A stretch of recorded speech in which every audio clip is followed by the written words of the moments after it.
Assalamualaikum warahmatullahi wabarakatuh. Innal hamdalillahi nahmaduhu wa nasta'inuhu wa nastaghfiruhu wa na'udzu billahi min syururi anfusina wa min sayyiati a'malina. May yahdihillahu fala mudilla lahu wa may yudlilhu fala hadiya lahu. Asyhadu an la ilaha illallah wa asyhadu anna Muhammadan abduhu wa rasuluh. Perkenalkan, saya Betty Wilani untuk mempresentasikan makalah saya berkenaan dengan unsur-unsur penyusun kalimat dalam bahasa Arab. Perhatikan contoh kalimat bahasa Arab berikut ini. Dhahaba Muhammadu ilal madrasati. Dalam kalimat bahasa Arab ini terdapat 4 kata, yaitu dhahaba, Muhammad, ila, dan al-madrasati. Kita klasifikasikan bahwasanya dhahaba itu adalah fi'il atau kata kerja, Muhammadun dan al-madrasati itu isim atau kata benda, dan ila itu adalah huruf. Kesimpulannya adalah unsur-unsur penyusun kalimat dalam bahasa Arab itu terdiri dari fi'il, isim, dan huruf. Yang pertama kali kita akan bahas yaitu fi'il. Fi'il itu apa? Fi'il itu adalah kata kerja. Kata kerja dalam bahasa Arab itu terbagi menjadi 3, karena kata kerja itu berkaitan dengan waktu.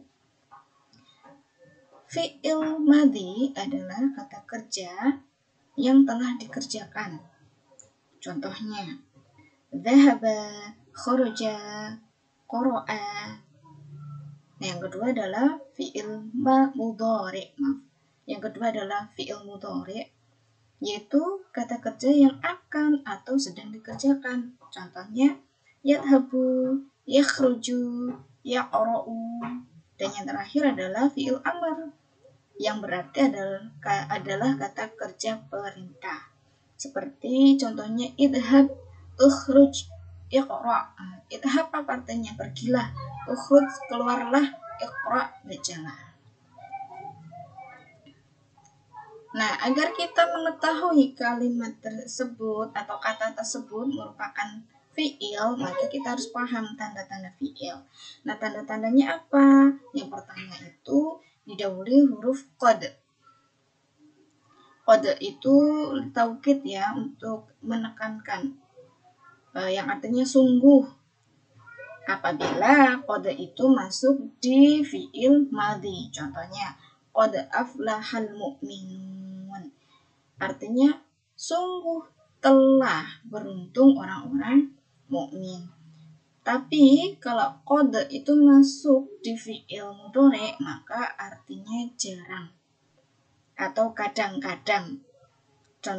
Contohnya qad yadhabu Ahmad ila suq.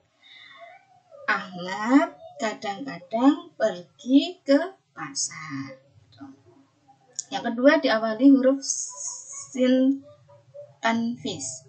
Sin tanfis. Sin tanfis itu berarti akan, menunjukkan bahwasanya pekerjaan itu akan dalam waktu dekat. Nah, sin tanfis itu masuknya hanya di fi'il mudhari'. Contohnya, sayaqulu sufaha. Yang selanjutnya adalah diawali huruf saufa tanwis. Nah, kalau saufa tanwis itu akan, tapi waktunya bukan dalam waktu dekat, tetapi menunjukkan akannya itu untuk waktu yang lama. Saufa ta'lamun. Nah, contohnya itu ya. Perhatikan, ta'lamun di situ adalah fi'il atau kata kerja. Kemudian yang keempat itu dhamir raf'in mutaharrik. Kata ganti yang rafa yang menunjukkan bahwasanya dia itu fa'il atau naibul fa'il. Contohnya bisa masuk dalam fi'il madhi, fi'il mudhari' maupun fi'il amr. Contohnya, darabtu. Aku telah memukul. Nah, tu-nya itu yang dimaksud dengan dhamir raf'in mutaharrik. Kemudian yadribna. Nah, berarti nunnya itu yang termasuk dhamir raf'in mutaharrik. Yadribna. Nunnya tadi juga yang termasuk dhamir raf'in mutaharrik.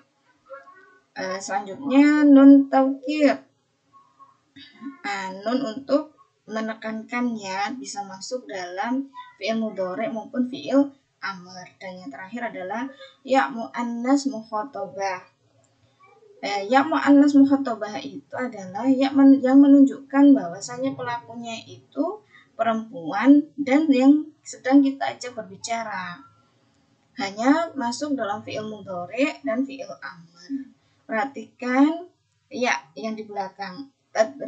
Tadribina, bina. Nah, itu ya-nya itu menunjukkan bahwasanya yang memukul itu adalah perempuan dan yang orang kedua perempuan atau disebut dengan anti. Fil amr idribi. Nah, itu perintah untuk orang kedua perempuan gitu. Selanjutnya isim. Isim disebut juga dengan kata benda. Nah, tanda-tandanya isim itu yang pertama dilekati alif lam. Contohnya al-kitabu, al-qalamu, al-mistoratu. Terus yang kedua bertanwin. Kitabun, qalamun, mistoratun. Dan terakhir dimasuki huruf jar. Adhabu ilal madrasati. Setelah huruf jar, otomatis dia isim. Nah, pembagian isim ini ada 3 berdasarkan jumlahnya. Isim terdiri dari isim mufrad atau isim tunggal, kata benda tunggal. Isim musanna, kata benda yang memiliki 2 jumlahnya. Kemudian isim jamak atau kata benda yang banyak. Sedangkan berdasarkan jenisnya, isim itu terbagi menjadi isim muannas dan isim muzakkar. Isim muannas berarti kata benda yang mempunyai sifat perempuan yang tanda-tandanya adalah tak marbutoh di belakangnya, terdapat tak marbutoh. Kemudian kalau isim muzakkar adalah kata benda yang sifatnya laki-laki, di mana salah satu tandanya di belakangnya tidak menggunakan tak marbutoh. Sedangkan kalau ditinjau dari segi keumuman dan kekhususan, maka isim itu terbagi menjadi isim ma'rifah dan isim nakirah.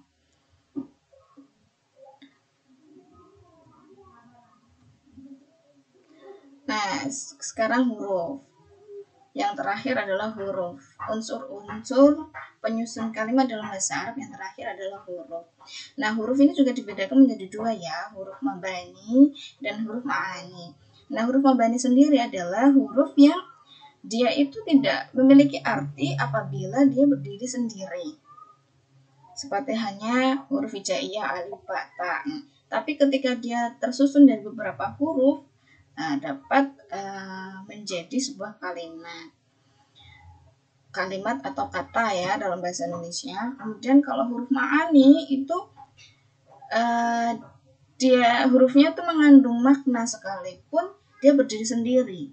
Contohnya K itu kan hanya 1 huruf ya, tapi memiliki arti seperti li, 1 huruf saja tapi memiliki arti untuk. Kemudian selain yang terdiri dari 1 huruf, yang terdiri dari 2 huruf an, ada ain dan nun. Nah, itu juga memiliki arti. Artinya apa? Di atas. Ala dan an itu dari ala itu di atas dan sebagainya. Kemudian huruf ma'ani itu juga terbagi menjadi 2. Ada yang amil dan ghairu amil. Apa itu huruf ma'ani amil? Huruf ma'ani amil itu adalah huruf yang memiliki makna yang mana huruf tersebut akan mempengaruhi harokat akhir dalam suatu lafaz. Sedangkan kalau ghairu amil adalah huruf-huruf yang memiliki makna akan tetapi tidak mempengaruhi harokat terakhir dari suatu lafaz. Nah, huruf amil sendiri terbagi menjadi dua lagi, amil terhadap isim dan amil terhadap fi'il. Nah, kalau amil terhadap isim itu ada huruf jar, ada huruf nawasi, ada huruf nida, ada huruf istisna, dan ada wawu ma'iyah. Perhatikan, huruf jar contohnya kayak fi, ila, min. Contohnya, adhabu ilal madrasati. Setelah huruf ila yang termasuk huruf jar adalah isim al-madrasati, di mana isimnya diakhiri dengan harokat kasroh karena pengaruh daripada ila. Kemudian huruf nawasi seperti inna, anna, kana. Nah, di sini saya ambil contohnya dari kata inna, di mana inna ini akan menasabkan fi'il setelahnya. Setelah huruf inna terdapat kata al-madrasata. Nah, al-madrasata diakhiri dengan harokat fathah akibat ketemu inna. Kemudian huruf nida. Nida itu huruf huruf sapaan ya, seperti wahai gitu ya. Nah, huruf nida ini juga mempengaruhi isim setelahnya. Perhatikan, contohnya adalah ya Muhammadun. Nah, setelah huruf ya itu kan kata Muhammadun aslinya. Akan tetapi karena ketemu huruf ya yang termasuk huruf nida, yang tadinya Muhammadun tidak lagi tanwin karena pengaruh huruf nidanya, maka menjadi ya Muhammadu. Nah, huruf istisna atau huruf pengecualian, illa, ghairu, siwa. Nah, setelah huruf istisna ini juga isimnya akan berubah harokatnya. Perhatikan, kharajan nasu illa zaidan. Nah, setelah huruf illa, zaid yang tadinya zaitun menjadi zaidan, menjadi fathatain akibat ketemu illa. Dan huruf-huruf ma'ani amil terhadap isim yang terakhir adalah wawu ma'iyah. Wawu yang menunjukkan bersama atau kebersamaan. Contoh kalimatnya adalah qara'tul Qur'an wal ustadza. Nah, wa di sini yang disebut dengan wawu ma'iyah, di mana isim setelah wawunya itu berharokat nasab atau fathah. Perhatikan kata al ustadza. Nah, di situ diakhiri dengan harokat fathah. Bedanya dengan wawu athof, kalau wawu athof isim setelahnya itu mengikuti isim sebelumnya. Jika isim sebelumnya harokatnya dhammah, maka setelah wawu athof dia juga berharokat dhammah. Tetapi kalau wawu ma'iyah setelah huruf wawu pasti nasab. Itu tadi huruf-huruf ma'ani amil. Sekarang huruf-huruf ma'ani amil terhadap fi'il. Ini ada dua, ada huruf nasab yang menasabkan fi'il setelahnya dan huruf jazm yang menjazmkan fi'il setelah huruf tersebut. Huruf-huruf nasab terhadap huruf-huruf nasab yaitu amil terhadap fi'il ada an, lan, li. Contohnya uridu an adhaba. Adhaba itu kan kata artinya fi'il aslinya kan adhabu, menjadi adhaba karena di depannya ada an. Kemudian huruf jazm itu ada a, in, ada lam dan la. In ya, ada in, lam dan la. Nah, perhatikan setelah huruf in maka fi'ilnya terjazm atau tersukunkan. Yang aslinya tadhabu menjadi tadhab karena ketemu dengan in. Nah, in ini juga menjazmkan dua fi'il setelahnya.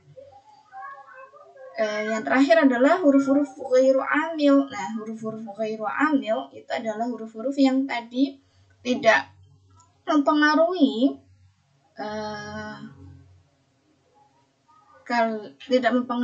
harokat pada lafaz setelahnya. Nah, huruf-huruf ghairu amil ini terdiri dari huruf athof yang meliputi wa, summa, dan fa.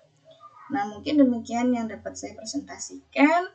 Kurang lebihnya saya mohon maaf. Akhirul kalam. Wassalamualaikum warahmatullahi wabarakatuh.